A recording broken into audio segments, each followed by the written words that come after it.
Patrick Byers is a commercial horticultural specialist. He is located in southwestern Missouri, more specifically in Webster County, and has a long history in working with extension, small fruits, and we'll call them unique horticultural crops. And I do believe I saw on the agenda, Patrick, that you're a featured speaker for the Chestnut Roast Festival. I'm looking forward to this presentation, as I am to all of them. But designing and planting a perennial food forest, I think it's going to have something to do with pawpaw, but I don't want to spoil the rest of Patrick's presentation. So Patrick, if you are ready, we will turn it over to you. All right, fabulous. Well, I'm so excited to be with you here today. And as Dave said, I'll be talking about food forests, and that meshes nicely with my particular interest in native fruits.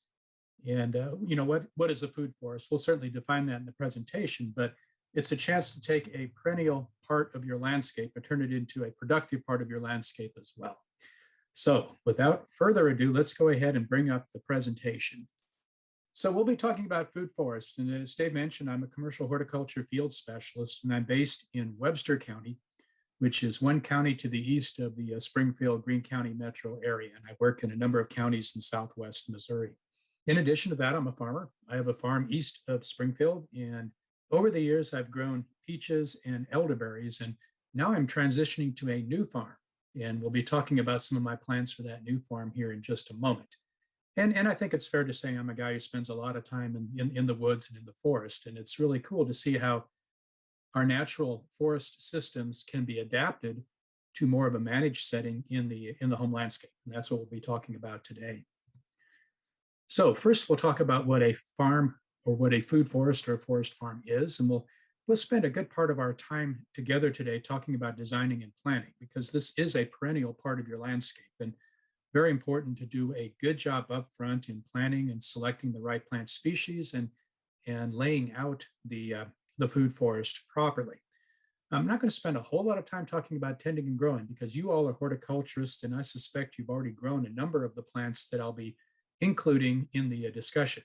But we certainly will talk about how to select plants and how to place them in the food forest. And I'll be using my new farm as a bit of a case study.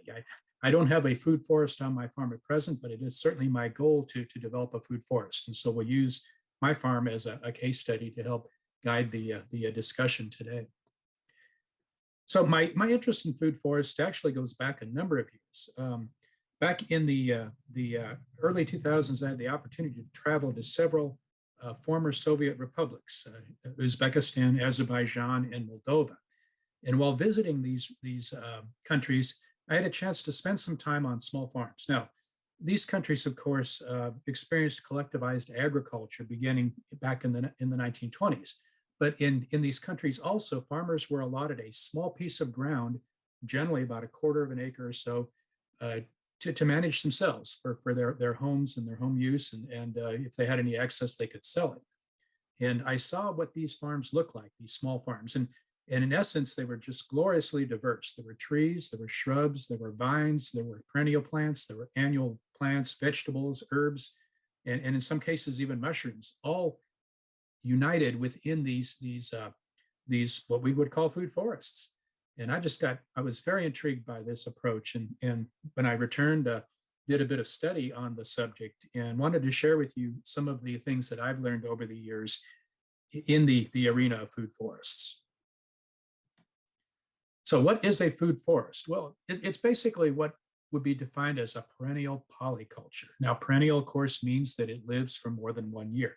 There are some parts of a food forest that are annual, but much of the food forest is made up of perennial plants. Polyculture, that means that we have groupings of plants that are functional. You know, these groupings of plants are developed with a clear goal in mind. And we'll talk about what that might look like here in a moment.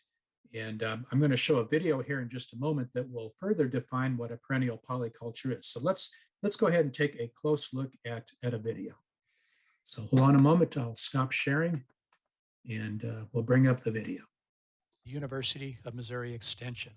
And the subject of our workshop today is food forests. Now, what exactly is a food forest? Well, a food forest is a great example of perennial polyculture. And perennial polyculture is defined as the cultivation of perennial plants in functional groupings.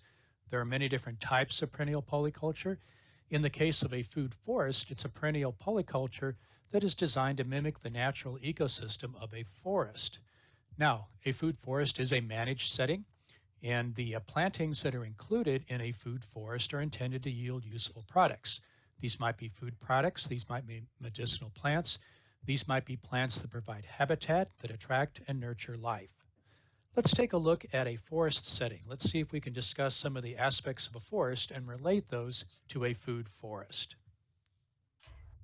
I'm Patrick Byers, Horticulture Field Specialist with University of Missouri Extension, and the subject of our workshop today is forest farming. Now let's talk about the forest.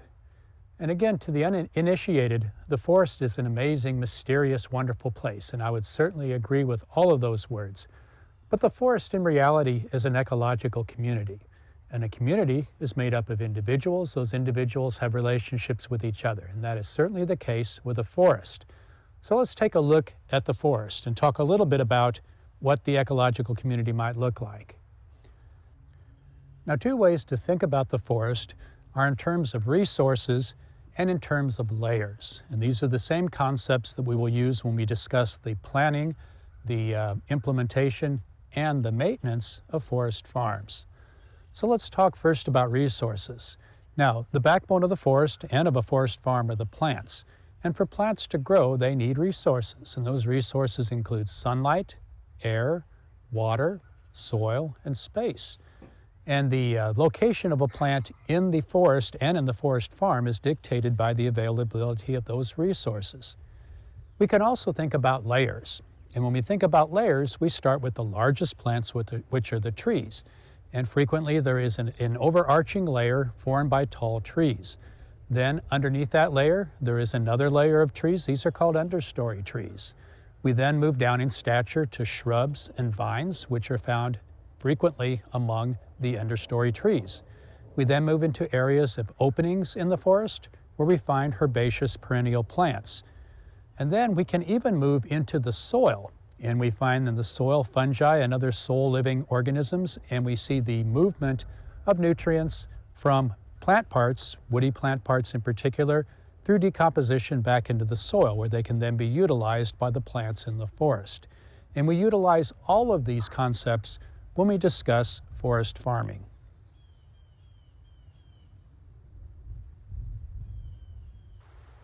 A dominant part of the forest, and a very important part of the forest farm, is the canopy of trees, the taller trees. And if we look around us, we can see a glorious example of a forest canopy. And this is the similar type of a structure that we will develop on a forest farm. An important area in the forest and on a forest farm is the layer of understory trees.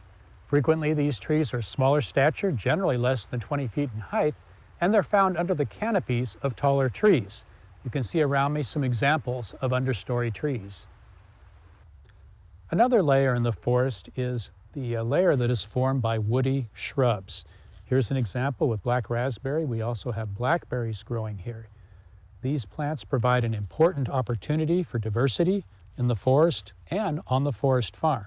And in many cases, these woody shrubs are a dominant part of the forest farm. Vines such as these wild grapes form a layer in the forest.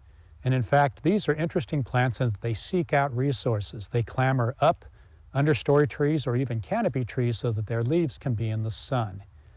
On the forest farm, we also include vines, and these vines frequently climb up the larger trees in the forest farm or perhaps on structures, again, seeking out sunlight. Wherever sunlight reaches the soil, we have the opportunity for herbaceous perennial plants to grow. And here's an example along the edge of the forest, and we can see plants such as wild ginger and many other plants, again, an immense amount of diversity within a fairly small area. and we take advantage of this similar opportunity on the forest farm. Wherever we have sunlight that reaches the ground, it gives us an opportunity to plant a diverse group of plants that become an important part of the forest farm. A layer that is often overlooked in the forest is the fungi. Fungi are found in decomposing plant material. They're also found in the soil. They form an important part of the forest ecosystem, performing the very useful role of decomposition. We can also encourage the fungi that are found in a food forest. Sometimes these fungi appear naturally. In other cases, such as with shiitakes and oyster mushrooms, we can manage them as part of the food forest. From the standpoint of opportunity and diversity, there are two areas of particular interest in the forest and also in the food forest, and these include riparian areas and edges and breaks in the canopy. Riparian areas are those areas found along rivers and streams, whereas edges and breaks in the canopy are formed by natural openings, the falling of large trees, or perhaps the edge of a forest. Let's take a look at both of these areas. A riparian area is an area along a stream or a river, and frequently these areas offer abundant resources for plants, in particular water, and frequently sunlight. Oftentimes riparian areas are openings in the forest canopy, and it allows for the growth of understory trees and particularly some of the woody shrubs. And here's a good example with a gooseberry plant growing along this stream. Now again, the same concepts apply to forest farming, and if we're fortunate enough in our landscape to have a riparian area, we can very easily utilize this as part of the design of a forest farm. Breaks in the forest canopy provide opportunity, particularly the opportunity for sunlight to reach the soil, and plants are quick to take advantage of this resource. Woody shrubs and herbaceous plants in particular thrive whenever there's an opening in the canopy. This may be a natural opening, it may be an edge, it may be an opening created by the falling of a large tree. But regardless, these openings are important. And in fact, these openings provide oftentimes the most biologically diverse parts of the forest. In the forest farm, we similarly take advantage of these openings. We provide these naturally by the way that we space the trees that form the canopy. And by allowing the sunlight to reach the soil, we can then encourage the growth of shrubs and herbaceous plants in the forest farm. One concept that we need to define at this point is the concept of plant guilds. And a plant guild is basically a collection of plants that are mutually supporting when they're planted in the vicinity of each other. Frequently, they'll be members of the various layers that we just discussed in the food forest. And over time and experience of others, we can learn what those guilds might look like. Now, that being said, frequently a guild is somewhat, guilds will develop naturally in some cases, the plants that naturally grow together. And of course, we as gardeners and horticulturists have a hand in that as well. But typically a successful guild is a combination of management on our part, and then what just naturally happens on the part of nature. So we have to be a little bit flexible when it comes to developing plant guilds. But there's a great deal of information out on the different types of plant guilds that are available and that can be planted in the food forest. Okay, so now let's talk a little bit about the design process. And again, as I said before, a food forest is a long-term perennial part of your landscape. It could very easily be a more or less permanent part of the landscape. So it's important to do it right, to spend some time in planning, to put together a plan that works for you. So the way that the design process works, there's a number of steps that a gardener can go through. And the first step, of course, is to clarify the goals. Why are you interested in planting a food forest? And as I've talked with horticulturists and gardeners over the years, these are the goals that I have heard them mention. Certainly there's this interest in self-reliance, particularly in lifestyles and life choices. And a food forest, again, is a perennial part of the landscape, and it's also a productive part of a landscape. Making an income. In some cases, the food forest can actually provide income for the family that is managing the food forest. It's a great way to produce healthy food.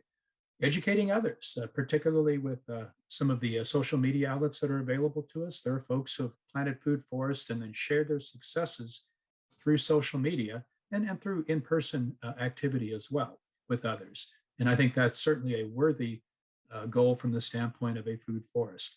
And then having a fun project for all of the family. I couldn't agree more with this final goal. And indeed, why do we garden? Why do we grow plants? Well, there's something about it that's good for the soul and good for the outlook of all members of the family. And that certainly includes food forests. Now, as far as the food forest that I'm going to develop on my farm, these are the reasons that I'm excited about this project. First of all, I want to gain a deeper understanding of perennial polyculture. There's no better way to do that, of course, than to take it on yourself. I definitely want to become more self-reliant on my homestead. I'm establishing a new farm, so I'm really at a point where I can make some decisions that are going to have a strong influence on sustainability as I move ahead. As far as what I plant, for example, and how I lay out my homestead. And so I definitely want to do this right. But one of my goals, again, is to become more self-reliant. And then, of course, producing healthy food is a goal of mine as well. Okay, so we've come up with goals. We know why we want to do what we want to do. The next step is to look at the physical aspects of what we have available from the standpoint of the food forest. And a good way to do this, of course, is to start out by looking at the site, looking at the potential place that you would establish the food forest. And keep in mind that a food forest doesn't have to be, a 5-acre tract or even a half-acre tract. I've seen wonderful food forests that are planted on city lots, very small scale. But it's important to look at the site and understand what is happening at that site. Because again, we're going to be placing plants such as trees, the canopy trees, the understory trees, and the woody shrubs that are going to influence the plants growing around them. And we want that influence to be a positive rather than a negative. And so observing the site and understanding the site is going to be helpful in understanding where to place these plants. So we look at the site through the day. We're particularly looking at the sun and where the sun and shade patterns are. We also observe it through the seasons because sun patterns change through the seasons. We look at where water moves on the site and how water moves across and through the site. We look at what's going on around the site because that obviously can influence the placement of plants and the design of our food forest.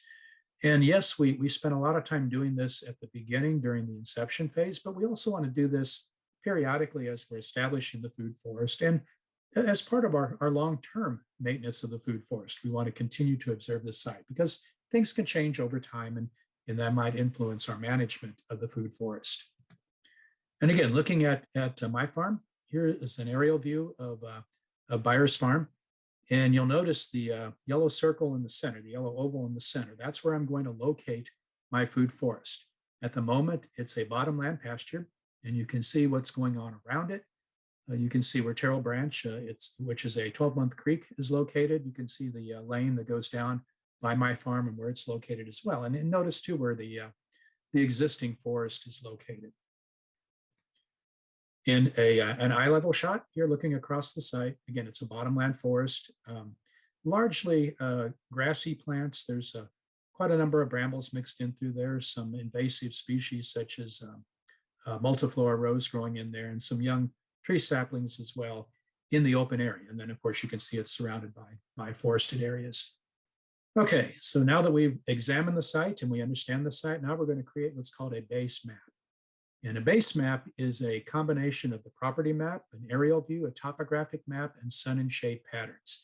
And again, this is going to be very helpful when it comes to determining where to plant particular plants.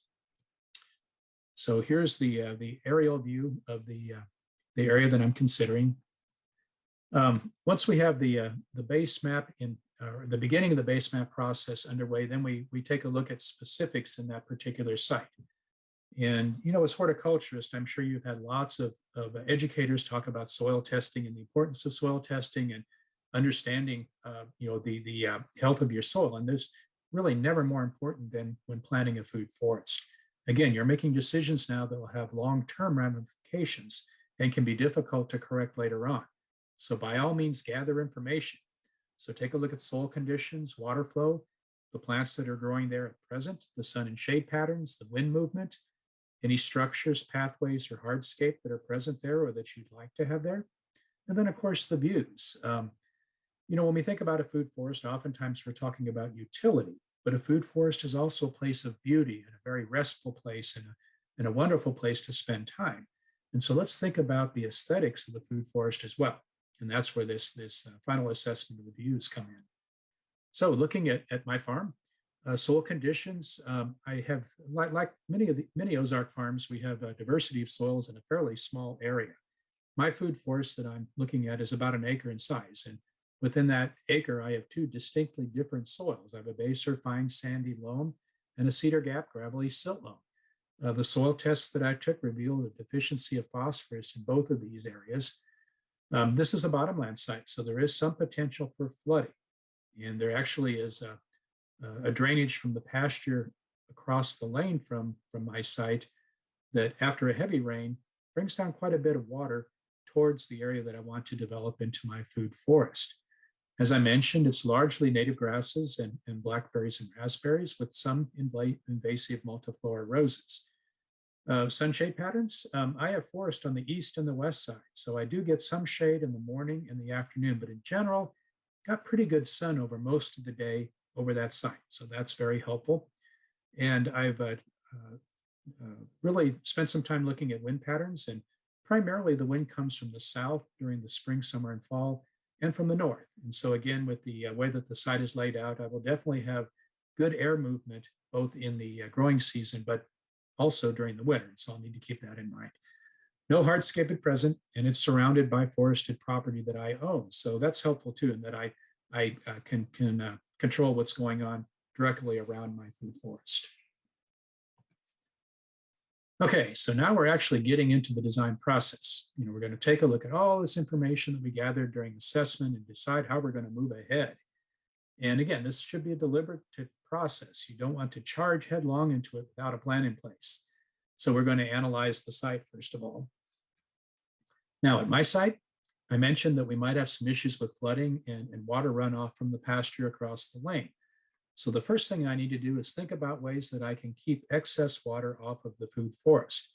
And so I'm going to create a berm along the west side of my food forest to protect the area from flooding. This will divert the runoff from the pasture down around and then into the stream below my food forest. I'm going to create swales within the planting.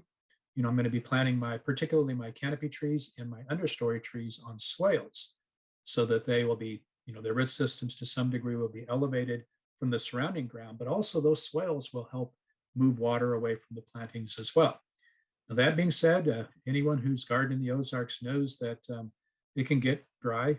And even though this is a bottomland site, and even though these are good soils for growing in, I'm going to plan on having supplemental irrigation available if I need it. And then I'll be addressing that deficiency of phosphorus that I mentioned before I plant. Now, as far as the existing vegetation, I'm going to get rid of those multiflora roses. That's the first order of business in this particular site.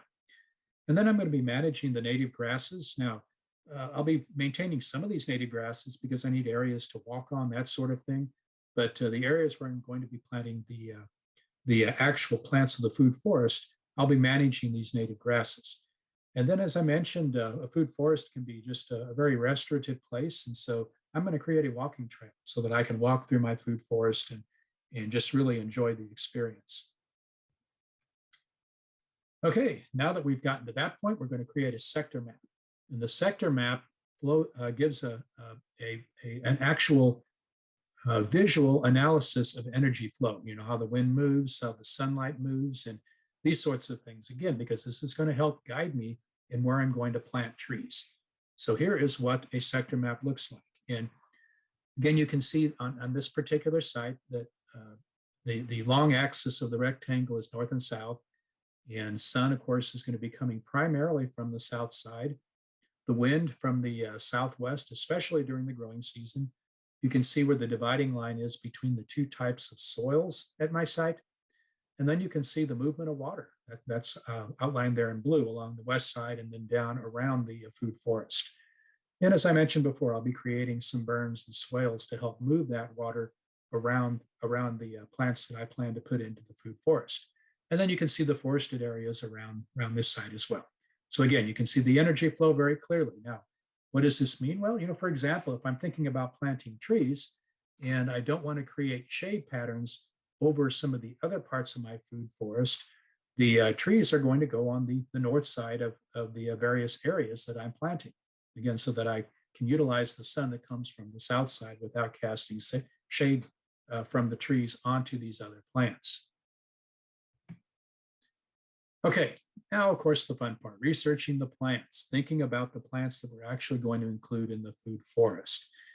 And as we saw in the video, it's a useful exercise to think about the food forest in the concept of layers. Layer 1, tall trees. Layer 2, the smaller trees. Layer 3, shrubs. Layer 4, vines. Layer 5, herbaceous perennial plants. Layer 6, those crops that are growing at or below the soil surface. And then layer 7, the fungi. So let's keep these layers in mind and talk a little bit about the actual plants that might be included in the food forest in Missouri. Now, before we get into that, though, we want to think about, again, some realities, a reality check here. Layers 1 and 2, the tall trees and the understory trees, these are permanent decisions. And it's difficult or even impossible to move these after time has gone by. So again, be very deliberative in your choice of plants for layers 1 and 2. Layers 3 and 4, shrubs and vines. Yes, these are perennial plants, in many cases woody plants, but these can be changed if needed. And sometimes over time, these areas will be changed. You know, as our layers 1 and 2 grow and develop, we may have incorporated plants in layers 3 and 4 among these taller trees that as time goes by, they become shaded, and it's time to remove them and perhaps replace them with plants in the lower layers, layers 5, 6, and 7, that can tolerate shade. So again, remember that the food forest is somewhat dynamic. Now again, layers 1 and 2 permanent, layers 3 and 4 permanent to a degree, but they can be changed. Layers 5 and 7 frequently adjusted, you know, as the food forest matures or as the interests or desires of the person managing the food forest change. So again, even though we're talking about a perennial polyculture system here, there are parts of this system that we can change and adjust as needed. Also think about the actual plants, and whenever possible, think about multifunction plants. You know, if we look at that upper picture, that's a picture of comfrey. Comfrey, of course, is a medicinal plant. It's a lovely plant from the standpoint of the foliage and the blossoms, but it's also a plant that is a bioaccumulator, and it has a deep-ranging root system, and it can actually bring nutrients from deeper in the soil profile up to the surface. And then when the plant dies back in the fall, those nutrients become available to the other members of the guild around that plant. So again, here's a plant that's useful from the standpoint of you know, people and our interests, but it's also a useful plant to include in a guild. The lower picture, these are elderberry blossoms. And elderberry blossoms, again, lovely, lovely plant, very fragrant. You can harvest the blossoms and dry them for teas and use them in flavorings, but they also are a prime plant from the standpoint of pollinators. They produce an abundant pollen crop, very attractive to a number of different native pollinators. So again, here's another plant that has multifunctions. You know, certainly aspects that are helpful to us as humans, but also aspects that are helpful to this plant as a member of a guild.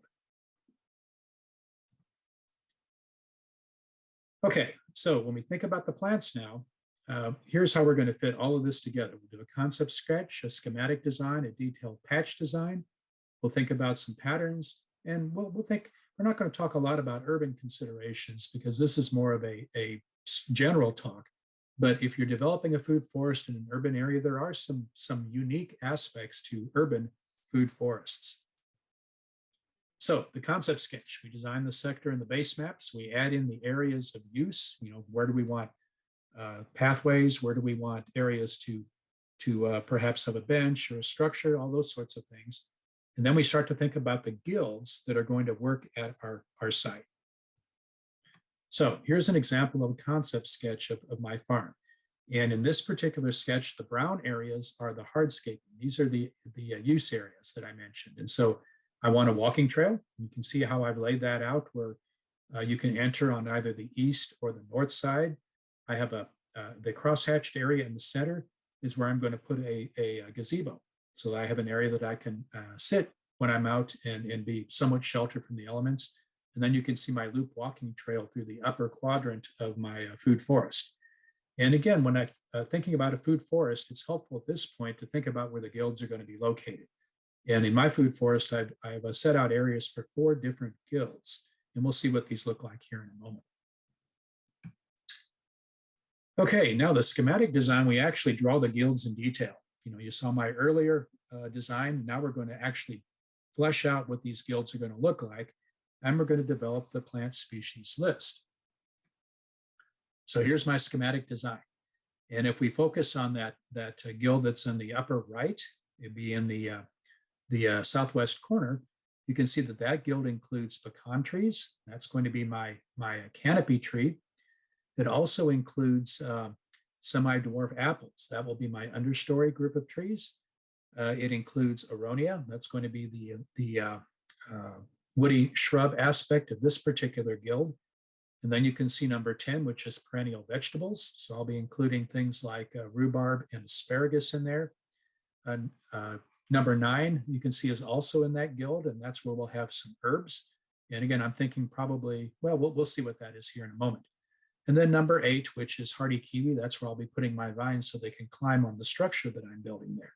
So again, an example of how you lay out an actual guild in your schematic design. Then the detailed patch design is where we actually get into very specific drawings. This gives us an idea of how many plants we're going to need to order. So let's take a look and see what that looks like.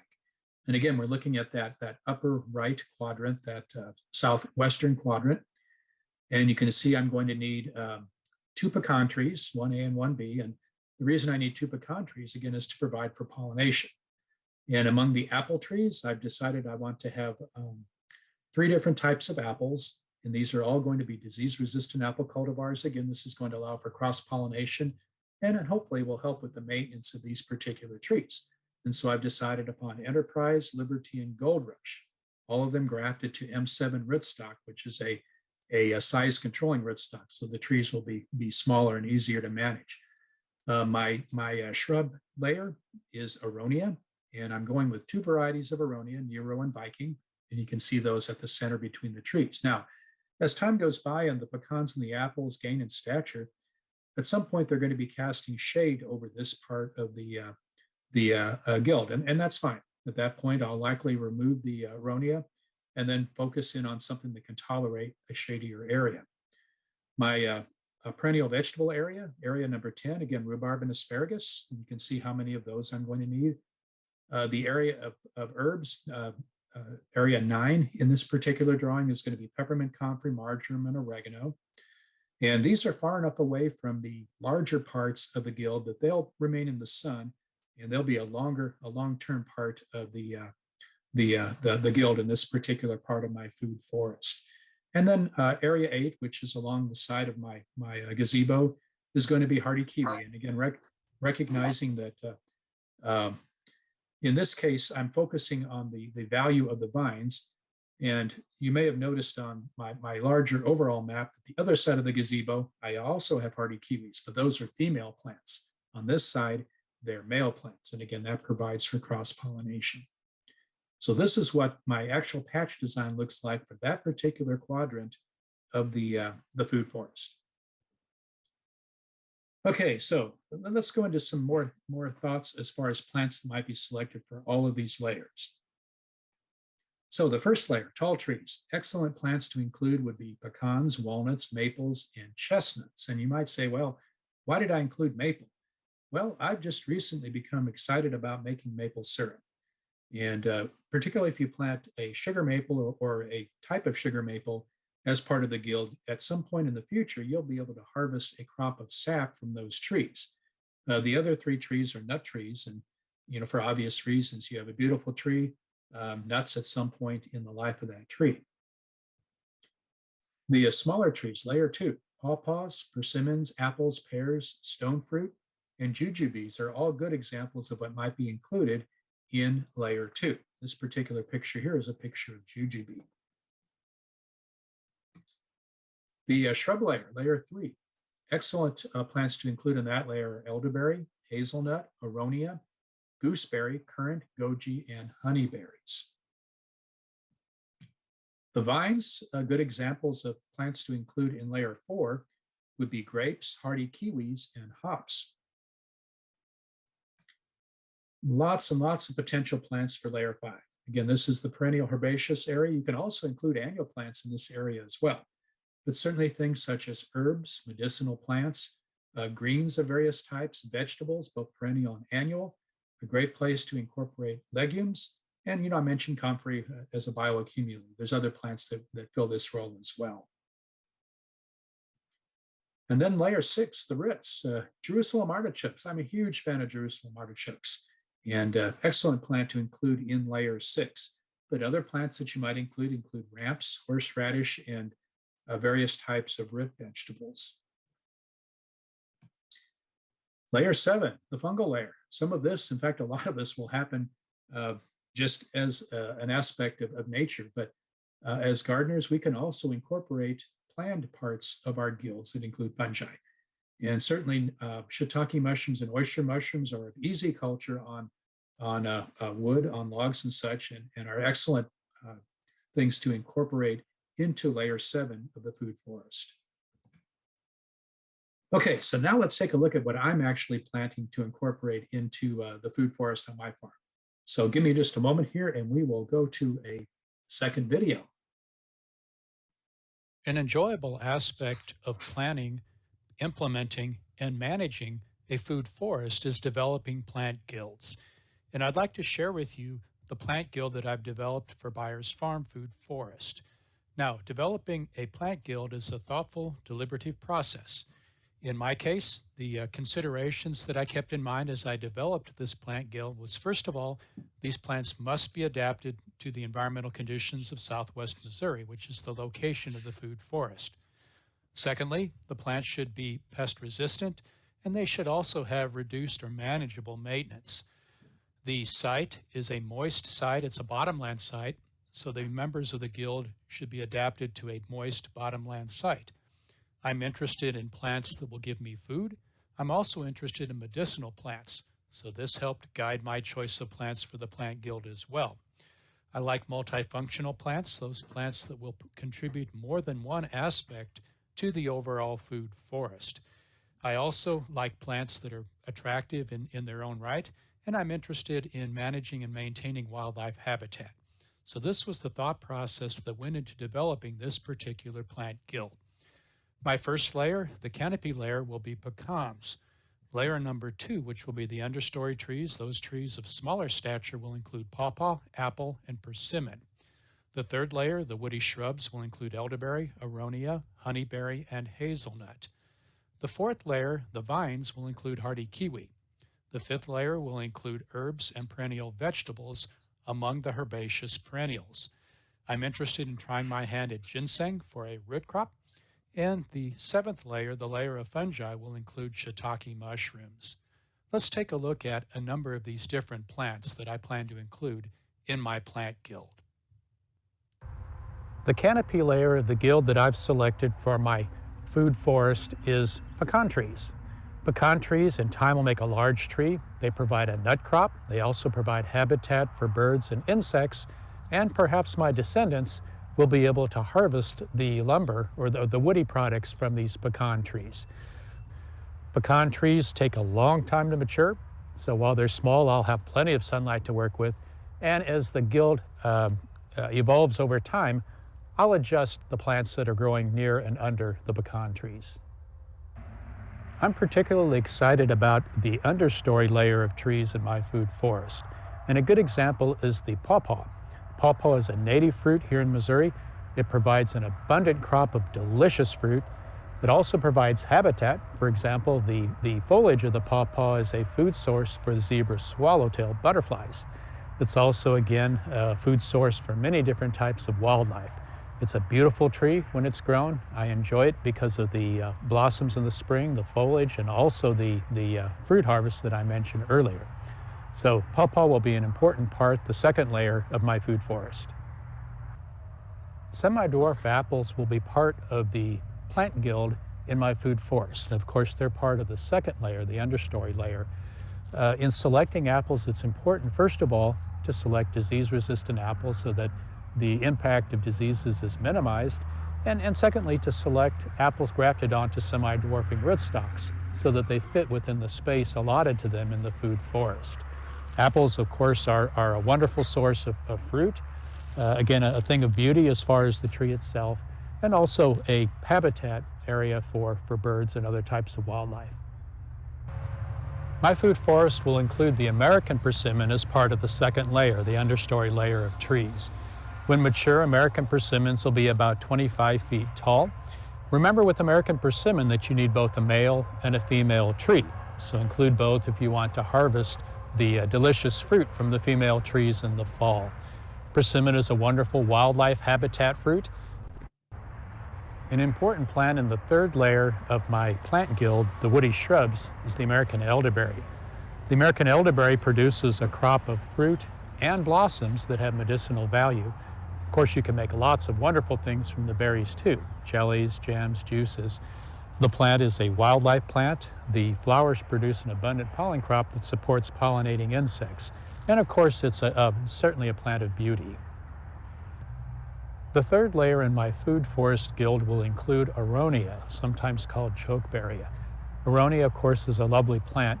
It produces a crop of dark-colored berries that are very high in antioxidants, very healthful, and I'm growing it for that purpose. It's also, again, a good habitat plant for a number of different wildlife species. The third layer of plants in my food forest, the woody shrubs, will include the honeyberry. And these honeyberries produce an abundant crop of delicious berries early in the season. It's also a beautiful habitat plant for wildlife. An excellent woody shrub to include in the third layer of my plant guild is the hazelnut. This is an American hazelnut, produces nut crop that supports wildlife, and if I'm lucky, I'm able to harvest some myself to enjoy. The fifth layer of my food forest is going to include a wide range of medicinal plants, and a good example is peppermint. And peppermint is a wonderful ground cover. It does a great job of protecting the soil. It's a strong enough competitor that it can grow amongst weeds. It actually will thrive in sun as well as in partial shade, so it's an excellent plant to include in that fifth layer. And what's not to love about peppermint, particularly the fragrance. There are perennial vegetables that can be part of the herbaceous perennial layer in a food forest, and my plant guild is going to include rhubarb. Rhubarb, of course, is a perennial. It's long-lived. In a warm climate like Missouri, it actually does better in some of the shadier areas in the food forest. The guild in my food forest will include a fungal layer, and a good example of what I plan to have in my fungal layer are shiitake mushrooms. Shiitake mushrooms are grown on logs, and this is a great way to utilize some of the smaller trees that I'll be cutting from my woodlot, those trees that might be a bit on the small side for firewood. I can inoculate these logs and then place them in the shady areas in my food forest and grow an abundant crop of shiitake mushrooms. And in time, I'll be able to harvest mushrooms.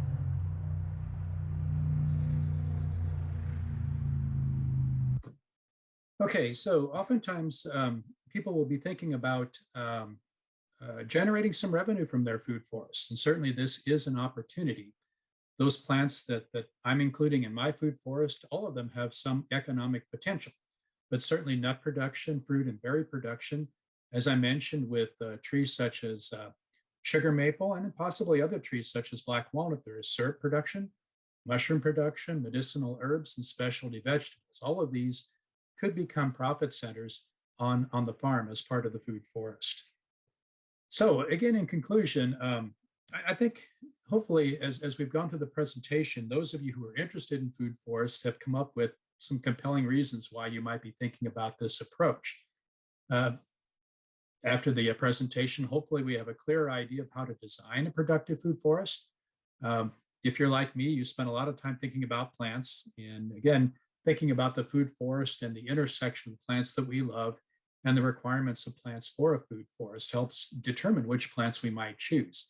And then as far as maintenance, as I mentioned, we have certainly maintenance in establishing our food forest. We have maintenance in the early years, and then we have ongoing maintenance. And again, as time goes by, we'll see a shift in the plant species and the way that we maintain food forests.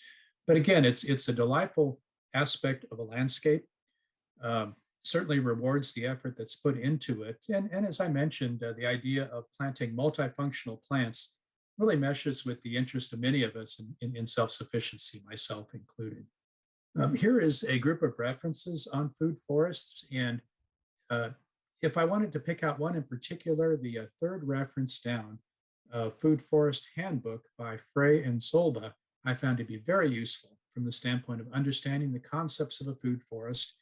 And then, of course, there's lots of resources available from the University of Missouri Center for Agroforestry and University of Missouri Extension on the specific plants that you might include in a food forest. So check those out as well. The other publications on this list are valuable as well, and I've consulted all of them over the years. So I will end with this lovely shot of comfrey. I mentioned, what a useful plant it is from the standpoint of a bioaccumulator and a medicinal plant, but it's also just a beautiful plant. I mean, look at this picture of the blossoms. It's just a lovely, lovely plant. Dave, at this point, are there any questions? There are a few questions came in that I've written down. One of them, or two of them actually, with the growing of your mushrooms, what species of wood can be used, must be used? Well, there's actually several species that will work with shiitakes. The preferred species is oak. And when you think about a wood species that works well for shiitakes, you want a hardwood that doesn't break down quickly and that the bark will adhere to the log. And these are the ingredients for success with shiitake. So oaks fulfill all of those requirements. Hard maples work well. There are other types of tree species that can be used as well, but oaks and hard maples tend to be the most common types that we have here in Missouri as far as sourcing the logs. And given a choice, source oak logs. Someone just asked if sycamore would work. That's a good question. I guess I don't know. I don't know of anyone who's tried sycamore for shiitake production. Another question was, can a food forest be established on sloping ground? Yes, a food forest can be established on sloping ground. And again, food forests, if you choose plants appropriately, can be established on almost any site. On a sloping site, you would certainly want to consider the aspect, is it a north facing, a south facing, east or west, or perhaps a combination, and you would be placing plants appropriately. And one of the nice things about a food forest is that, again, those early steps of the design process, when you're thinking about the flow of energy over the site, you can think about how water might move through that site and place berms and swales appropriately to help reduce the risk of soil erosion and help hold moisture on these sloping sites. So a food forest is an excellent, excellent use for a sloping site. There was another comment concerning the understanding that vines endanger trees. You alluded to the grapevine, the wild grapevine. Your idea, though, is to use vines on some kind of a created structure? So the incorporation of vines into the food forest does carry some risk, yes, particularly if you're looking at aggressive vines. The vines that I mentioned specifically, hardy kiwi, grapes, cultivated grapes, and hops, don't tend to be particularly aggressive when it comes to their use with trees. But Dave, as you mentioned, the idea of using these vines over structures or other man-made support is an excellent way to incorporate them into the food forest. And I will say that I've been in many food forests where there has not been a vine layer, and that's perfectly all right as well. And I should have mentioned that early on. I'm talking about 7 layers, but many food forests do not have 7 layers. Perhaps they have 5 layers or 6 layers or 4 layers, whatever is appropriate for the site and the interests of the gardener. I thought I heard you mention the words delicious and persimmon in the same sentence. What am I missing? I did indeed, Dave. In fact, yesterday I was visiting one of our research orchards at the Southwest Center in Mount Vernon, and the persimmon crop is ripening now, and I had some absolutely fabulous persimmons. But you are right. Really? There Wow. is a bit of risk there. And Yeah. the key, of course, is to make sure that the persimmon is completely ripe. Yeah. If it's even slightly underripe, persimmons have tannins that naturally occur in the flesh of the fruit. And if the fruit is ripe, those tannins have been degraded to a point where they're not noticeable. But if you eat an unripe persimmon, even slightly unripe, the presence of those tannins will react with the proteins in your saliva. And whenever I'm in front of a group and I'm talking about persimmons and I say, has anyone ever had an unripe persimmon? Hands will shoot up. And it's an experience you don't forget. Correct. Because if it feels like your mouth is full of cotton and you really can't spit it out, you have to wait for it to go away. Yeah, right. But again, a ripe persimmon is a delightful experience, a delightful experience. I will have to find one. Okay, hearing none. Patrick, thank you very much. My pleasure, For Dave. a It's been lot of nice comments that people enjoyed your presentation and thought it was a great idea. Well, it's been enjoyable to be with you here today, and I appreciate the invitation. Okay, thank you.